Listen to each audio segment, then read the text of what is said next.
tous. Donc je vais faire une petite partie de Fireteam Zero. La mission, c'est une mission isolée qui s'appelle le Sacrifice Sanglant. C'est une mission isolée de l'extension Mission Opération en Europe, pardon. Donc voilà.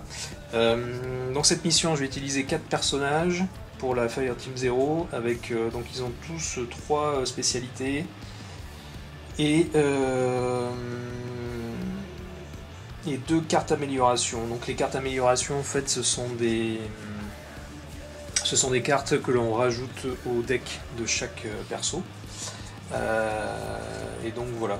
Donc ce sont des cartes que j'ai choisies, mais bon, c'est pas très intéressant que je vous les présente là-dessus. Je vais surtout vous présenter les capacités que j'ai choisies donc pour chaque personnage. Donc on a Maxine Oxy Hall, donc qui est chef de groupe.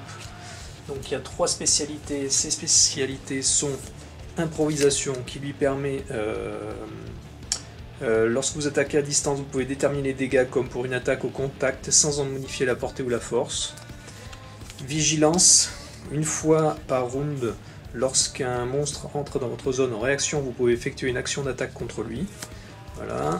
Désigner un objectif, lors de la phase tactique, vous pouvez choisir n'importe quel héros comme nouveau premier joueur. Voilà, pour Maxine Hall. Ensuite on a l'artificier Don Sonny Email, qui lui va avoir médecine de combat. Au prix d'une action, vous pouvez permettre à un allié présent dans votre zone de piocher 2 cartes, ça c'est très intéressant. À terre, lorsque vous effectuez une attaque explosion dans la zone, vous ne subissez aucun combat, très important aussi parce que lui, il a souvent des attaques avec des explosifs. Garrot. Donc une fois par mission, vous pouvez utiliser une action pour retourner la pièce du destin côté face. Alors ça, je dirais que cette capacité, elle est quasiment, il faut la prendre quasiment obligatoirement, hein, puisque voilà, dans ce jeu, premier héros qui passe au tapis, on retourne sur le côté pile, et nouveau personnage qui passe au tapis dans cette situation, eh bien on perd la partie. C'est pas compliqué. Donc voilà pour l'artificier. Ensuite on a Shadow, le rat décature. Lui c'est un voltigeur, donc ses capacités sont au pas de course, intéressant aussi. Au prix d'une action, vous pouvez augmenter votre vitesse de 2 pour ce tour. Les spécialistes ne peuvent pas vous suivre à cette vitesse. Par contre, ça j'y reviendrai, mais bon, je vous engage à, si vous ne connaissez pas le jeu, à télécharger les règles qui sont facilement trouvables sur le site de l'éditeur Emergent Games, ou alors sur BGG, je pense. Une fois par tour, vous pouvez réduire à 0 les dégâts qui vous sont infligés par une attaque au contact. Donc ça c'est parade, très important aussi. Second souffle, si vous ne vous déplacez pas, vous pouvez faire 2 actions au lieu d'une. Intéressant aussi. Notamment pour fouiller, puis enchaîner avec une attaque par exemple. Et on a donc Frank Twopenny Eaton, qui est donc le tireur d'élite, et qui lui a donc sniper. Lorsque vous effectuez une attaque à distance, réduisez la résistance de la cible d'1 point. Ça c'est très bien. Alors dans ce jeu, juste pour rappel, il y a une traduction en fait finalement qui est dans le lexique de la règle en français. Il y a une traduction qui a porté à confusion. Mais j'y reviens tout de suite après. Tir d'opportunité, tireur d'élite, une fois par round lorsque un monstre entre dans votre zone ou une zone adjacente en réaction, vous pouvez effectuer une attaque à distance contre lui. Voilà, et tireur d'élite, lorsque vous effectuez une attaque à distance, alors tireur de précision, pardon, lorsque vous effectuez une attaque à distance, la portée des cartes que vous jouez augmente jusqu'à un minimum de 2. Donc bon voilà, ça c'est pas mal. Donc comme je le disais, il y a eu une petite confusion qui a été dans la règle en français, qui a été apportée donc par le lexique, enfin par le glossaire plutôt, Vous voyez qu'ici, je résume rapidement, on a attaque à distance, vous voyez ici, une attaque contre une cible située dans une autre zone. Alors ça c'est faux. Enfin c'est faux. En fait, dans la règle en anglais, il y a 3 types d'attaques dans ce jeu. Il y a les attaques de brawl, enfin de contact, les attaques physiques on va dire, les attaques de munitions et les attaques d'explosifs, qui ont été traduites en français par les attaques donc au contact pour physique, les attaques à distance pour les attaques de munitions et les attaques explosives qui sont été traduites par attaques explosives. Mais en fait, les attaques de munitions, en fait, elles peuvent être effectuées dans la zone ou dans une zone adjacente, ou voilà, donc une zone autre que la zone à partir de laquelle part l'attaque. Donc en fait, l'attaque au contact, le glossaire introduit une petite confusion, puisque l'attaque au contact dit une attaque dans une autre zone, mais non, une attaque à distance, on peut la faire dans sa zone. En fait, sur toutes les cartes des decks, quand on aura marqué attaque à distance, on verra tout à l'heure, en fait ça veut dire c'est une attaque de munitions qui peut être faite dans sa zone ou dans une zone adjacente ou ailleurs. Il n'y a pas d'histoire qu'une attaque à distance est une attaque sur une zone, une autre zone. Voilà, c'est tout. Mais en fait, du coup, à part ça, il n'y a aucun problème dans la VF. Voilà, il y avait eu une petite polémique à l'époque, hein. Bon, maintenant c'est un peu du réchauffé, mais c'est juste pour finir là-dessus. Il n'y a pas de problème dans la VF, à part ce petit texte dans le glossaire. Toutes les cartes ont bien été traduites par les 3 types d'attaques. Attaque à distance, qui sont des attaques de munitions en fait, attaque au contact, des attaques physiques, et les attaques d'explosion. Donc le jeu est complètement jouable en VF, il n'y a aucun problème. Voilà. Donc, j'ai customisé aussi cette mission parce que normalement les suppos sont des bêtes, et en fait moi pour les suppos j'ai utilisé 3 types de suppos qui correspondent à la même famille.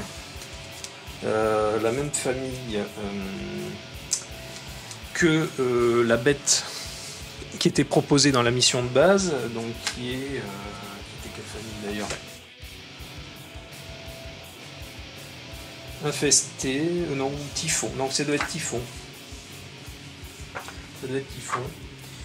Et en fait, moi ce que j'ai fait, c'est que j'ai plutôt, au lieu de prendre les bêtes, j'ai pris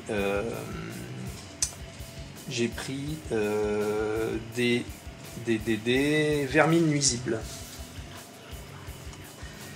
Voilà, donc j'en ai pris 4, hein, puisque dans la règle on nous dit qu'il faut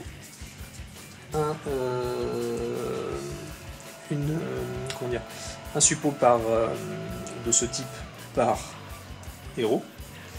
Donc j'ai 4 héros, donc ça fait 4.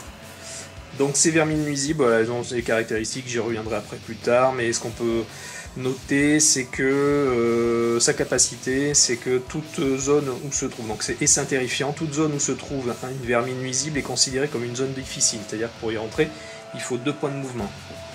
Donc j'ai pris ça, et ensuite, pour remplacer donc les vermiférés, alors je les ai pris, normalement j'aurais dû en mettre 4, mais du coup je vais en mettre 2, je vais mettre 2 vermiférés comme ça. Hein, donc eux, ce qu'ils font, c'est qu'ils chargent, c'est-à-dire que quand s'il est généré dans une zone adjacente à un héros, il entre immédiatement dans la zone du héros. Donc ça peut être un peu chaud, donc j'ai pris des vermiférés et des chiens infestés. Donc les chiens infestés, eux, lorsqu'un chien infesté est généré, placez-le dans la zone d'un autre chien infesté, si possible, plutôt que de lancer le dé de génération. Donc ça aussi, ça génère un effet de meute. Voilà, et donc ça remplaçait, la vermine, ça remplaçait la bête, hein, voilà. J'ai voulu un petit peu ajouter de variété. Et alors après, ce qu'on a, c'est qu'on a dans les champions, je vais garder, donc le scénario nous dit qu'il nous faut des vers. Donc voilà, donc ça c'est la famille vermiférée. Donc eux ils sont gluants, les héros ne peuvent pas fuir la zone de ce monstre. Voilà, donc ces petites capacités, il faudra s'en rappeler. Et après il y aura un marcheur, mais ça je vous dirai pourquoi après dans la partie. Je ne vous le montre pas tout de suite. Donc les figurines pour les vers, pour les vermines. Les vermines nuisibles, donc voilà, donc en fait ce sont des espèces de rats un peu dégoûtants qui se complaisent voilà, à manger des restes humains, vous voyez. Assez sympathique. On a donc les chiens infestés. Les chiens infestés, les voici. Voilà, donc qui ont des espèces de corps aliens tentaculaires qui sortent de leur corps. Voilà, très sympathique. Et on a nos fameux vermiférés. Donc ça c'est du classique. C'est de la boîte de base. Oui, donc ça je l'ai pas dit. En effet, les chiens sont dans les stretch goals et les vermines aussi. Donc au début de la partie, il faut qu'on génère, faut qu'on les place sur le plateau, sur les points de spawn, qui sont disséminés un peu partout sur le plateau. Donc les points sont numérotés. 1, 2, 3, 4, 5, 6. Je vais zoomer un petit peu. 7, 8, 9 et 10, 11, 12. Donc premier chien, allez hop. 4. Et puis voilà, deuxième chien. 4 également. De toute façon, j'étais obligé de le spawner dans la même case, ça tombe bien. 9 pour un vermiféré, donc il va être là. Alors là, vous voyez que lui, il est spawné dans une zone adjacente. Hein, il est généré dans une zone adjacente à un héros, donc il va directement dans leur case. Hop. Ça démarre bien. Ensuite, deuxième vermiféré, 10. Ici, les vermines, 11, là, 2, ici, 12, et le dernier, 5, ici. Voilà.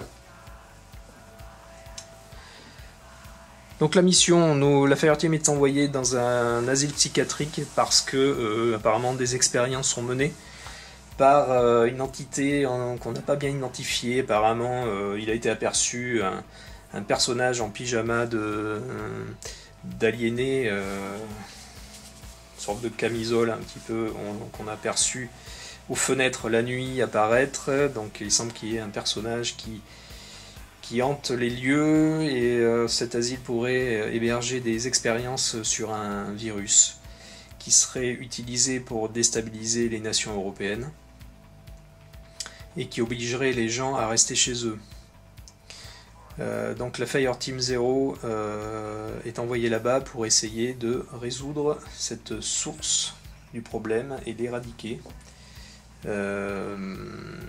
Pour l'éradiquer donc voilà. Alors donc début de la partie, je vais donc on a plusieurs phases de jeu, je les rappelle juste pour mémoire. On a la phase tactique, hein, où on détermine le premier joueur, sauf lors du premier round. Ensuite, on peut jouer une réponse tactique, mais on ne le fera pas puisqu'on n'a pas encore pioché nos cartes lors du premier round.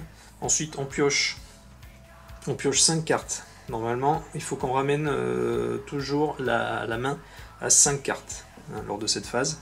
Si on a déjà 5 cartes, on ne pioche pas. Ensuite, on a la phase des héros. Donc, dans l'ordre des aiguilles d'une montre, chaque joueur peut se déplacer puis effectuer l'une des actions suivantes. Donc, attaquer un monstre, fouiller une zone de génération et entreprendre une action propre à une carte objectif.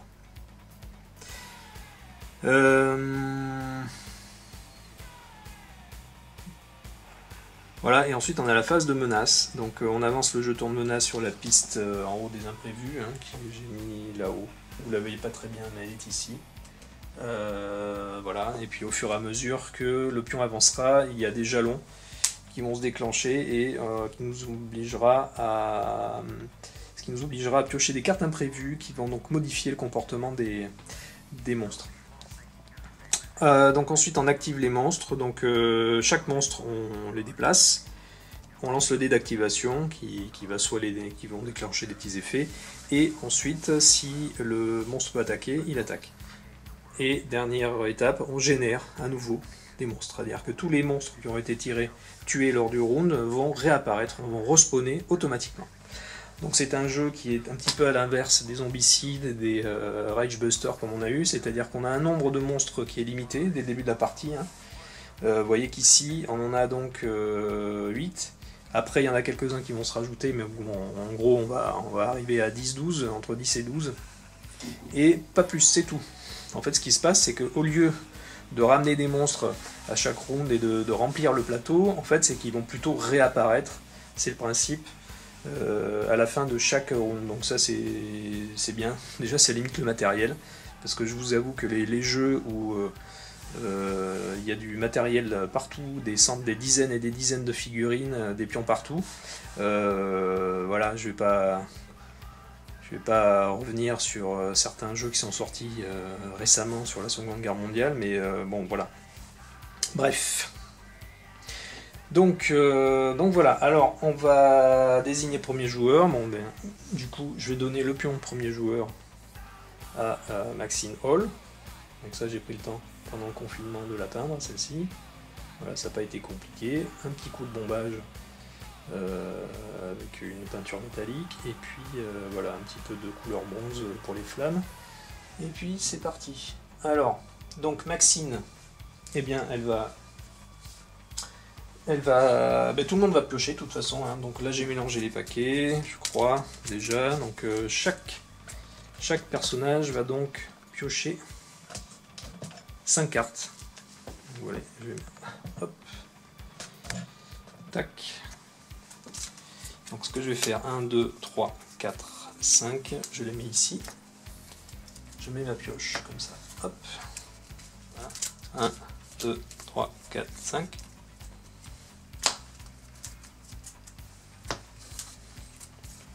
1, 2, 3, 4, 5. Et 1, 2, 3, 4, 5. Voilà. Donc revenons ici. Donc tous nos héros démarrent dans cette zone. On voit que donc il y a un vermiféré qui est dans la zone. Ah oui, alors ce que je n'ai pas montré, c'est qu'on a 2 cartes objectifs. Avant de démarrer quand même, je vais vous les montrer. Pour cette mission, on a 2 cartes objectifs. Donc celle-ci, elle détaille un peu ce qui va se passer à un moment donné. Donc ça, je préfère la cacher. À la limite, il faudrait presque... ouais, faudrait presque la retourner.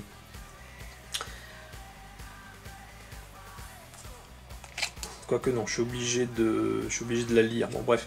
Donc on voit qu'on va enquêter sur l'asile. Donc les lieux seraient inquiétants, même s'ils n'étaient pas habités par des monstres et un fou dangereux. Avec un peu de chance, nous mettrons un terme à ces aberrations et nous pourrons partir rapidement.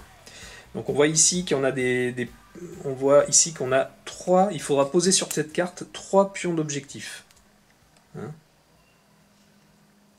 Donc au fur et à mesure qu'on va explorer l'asile, ça va nous faire, on va remplir sûrement des objectifs. À chaque fois qu'on remplira les objectifs, on mettra un pion sur cette carte. Quand on aura posé 3 pions d'objectifs, ça, ce pion veut dire qu'on pourra retourner le pion du destin. Donc si jamais il était côté pile, on pourra retourner côté face. Donc ça, ça va nous aider à survivre un peu plus longtemps. Ensuite, on a détruire la source du problème. Donc lorsque l'objectif enquêter sur l'asile est complété, hein, donc quand on aura mis nos 3 pions dessus. Et là, je vous lis pas la suite. Voilà, et donc là, on aura un petit complément de règles pour la fin de partie.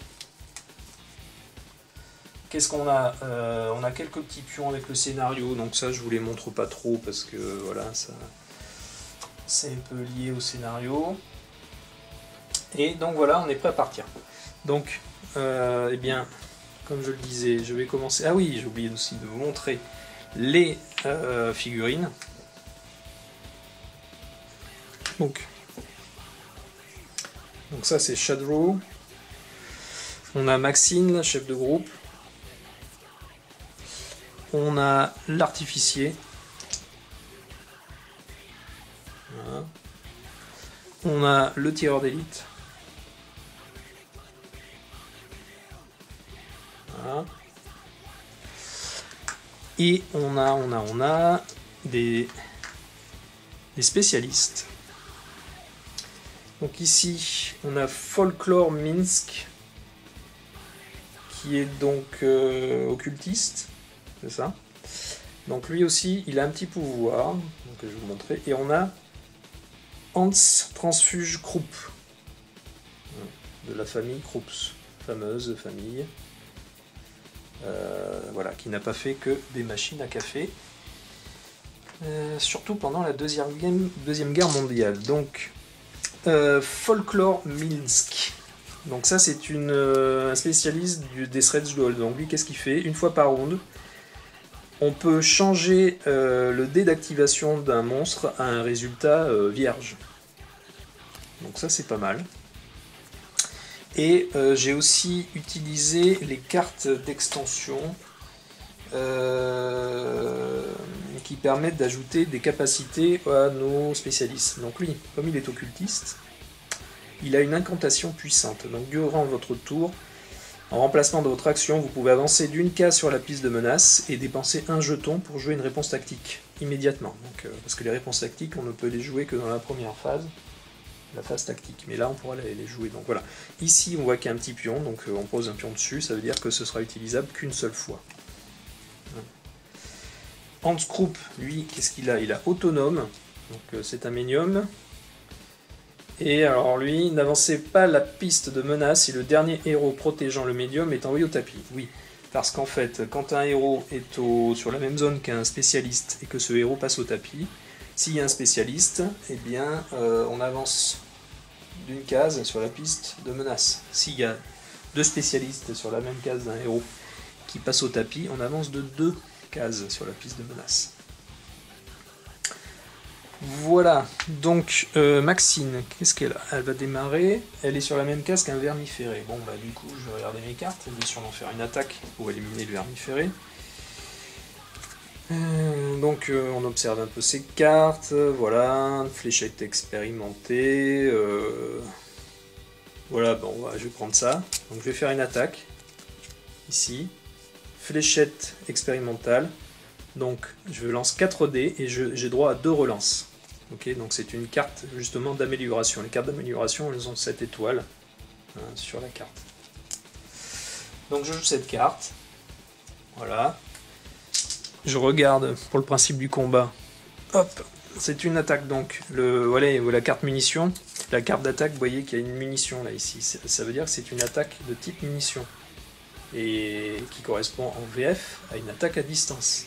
Alors pourquoi il y a eu ce choix de traduction, ça je ne saurais pas vous dire. Bon voilà. Mais c'est pas grave. Hein. Donc on lance 4 dés.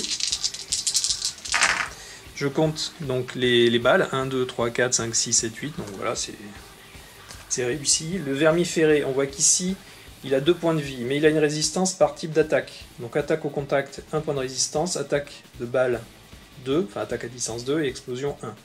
Donc ce qui veut dire que pour le tuer, il faut faire, quand on fait une attaque à distance, il faut faire 4 dégâts. Donc j'en ai fait 8, donc il n'y a pas de problème. Donc voilà, donc j'ai tué le vermiféré qui est ici. Hop, je le ramène dans le dépôt, quoi. Ma carte, je la défausse. Et donc voilà, ensuite... Donc, regardons un peu comment sont positionnés les monstres. Donc, il y en a là, il y en a par là. Bon, on va dire que elle va aller sur cette zone. Voilà. Ensuite, c'est à l'artificier de jouer. L'artificier, donc, il va faire... il va se déplacer de 1 comme ça. Je sais pas si je fais ça.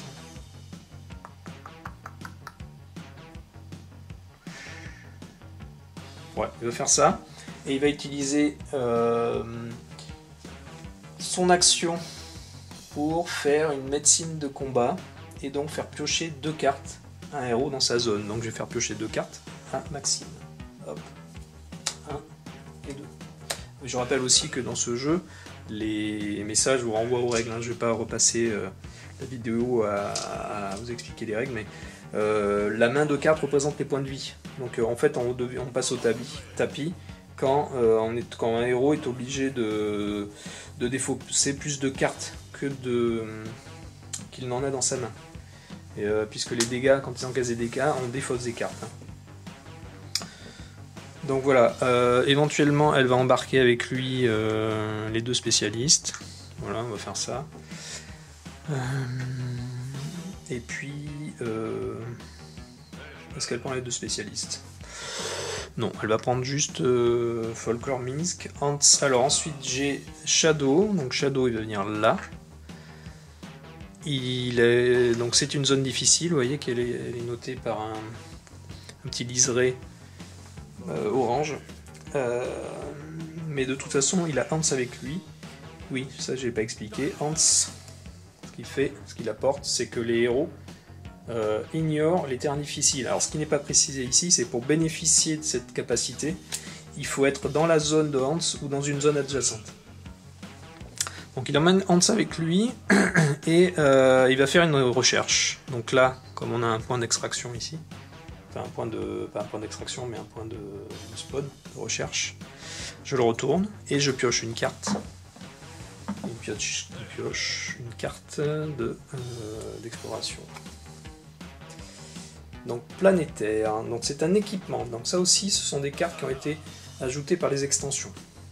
Donc on prend quelques cartes qu'on mélange. Quand on construit le deck, on mélange des cartes de découverte, des cartes d'événements et des cartes d'équipement. Le planétaire argenté brille et cricket lorsque vous le soulevez de sa boîte. Les petites planètes tournent doucement autour d'un soleil en pierre précieuse. D'étranges concepts vous apparaissent et vous faites un choix inconscient. Lorsqu'une nouvelle carte imprévue est retournée, piochez-en 2 et choisissez celle qui s'applique. Donc ce planétaire, en fait, on va le donner à Shadow. Voilà, donc je vais lui mettre à côté de lui, comme ça. Et c'est un petit objet qu'il va transporter maintenant. Voilà, je l'ai mise à côté de lui, ici. Donc c'est pas mal, hein, c'est intéressant. Voilà, donc lui il a fini son activation. Et donc maintenant, je vais jouer. On va y aller piano pour cette. Piano pour cette. Quoique. Je vais plutôt, lui, le tireur d'élite, l'emmener ici. Et puis il va faire une exploration également. Donc on va retourner le pion ici pour dire qu'on a activé cette zone. Ça a été recherché, on ne pourra plus rechercher ici. Je pioche une carte. Une carte reconnaissance, voilà, j'avais oublié le terme. Événement, la maison de poupée. Vous trouvez une vieille maison de poupée, sale mais intacte. À travers les fenêtres, vous pouvez voir des meubles et des petites figurines en argile. Vous soulevez le toit pour mieux regarder, y voir de plus près, et découvrez que les figurines vous représentent, vous et votre section.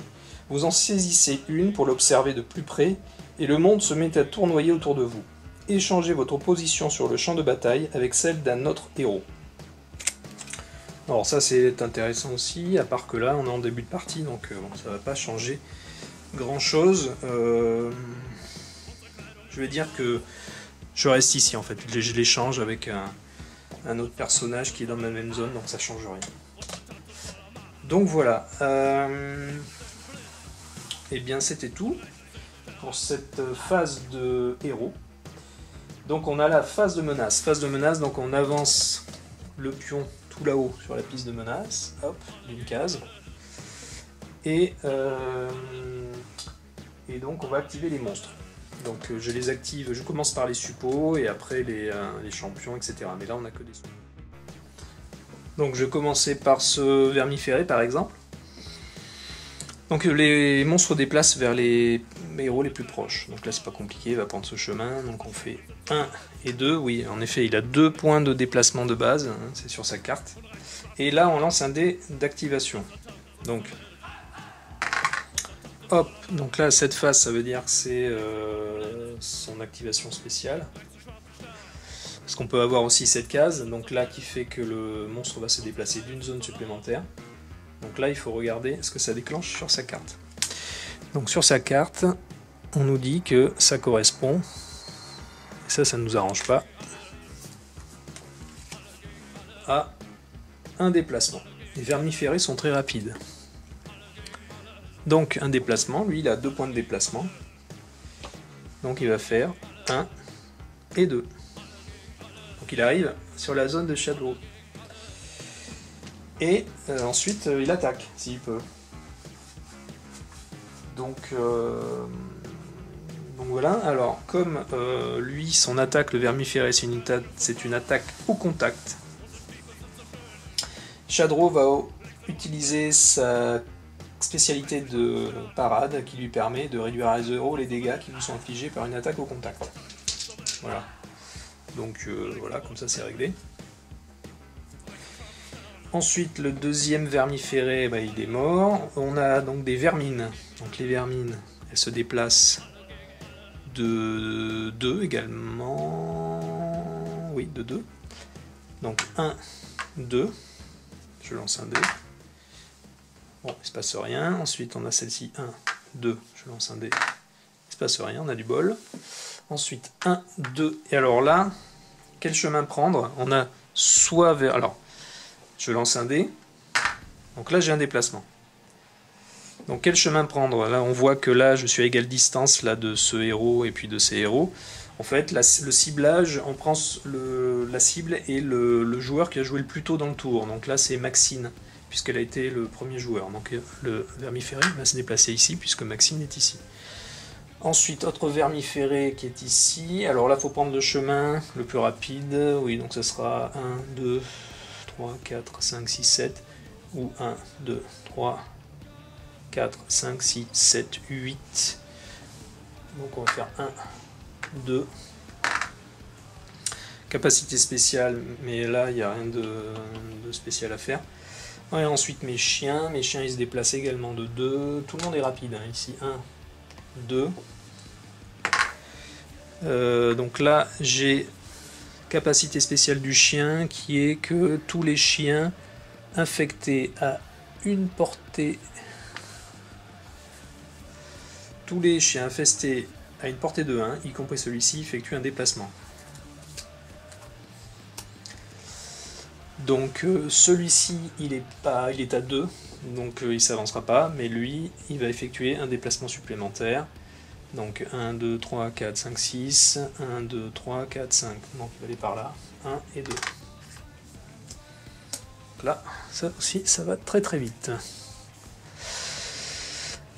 Et donc voilà, et on a celui-ci, il fait 1, 2 également. Et il fait un déplacement. Voilà, donc il se déplace. Ça veut dire qu'on se déplace que d'une zone. Fin du round. Je lance un dé pour respawner le vermiféré pour régénérer le vermiféré qui est mort tout à l'heure. Sur la case numéro 3. Donc 3, c'est ici. Et donc voilà, j'ai fini mon round, le premier round. On passe le pion de premier joueur, donc l'artificier. Et donc j'ai fini ce premier round et je vous dis à bientôt pour un deuxième round.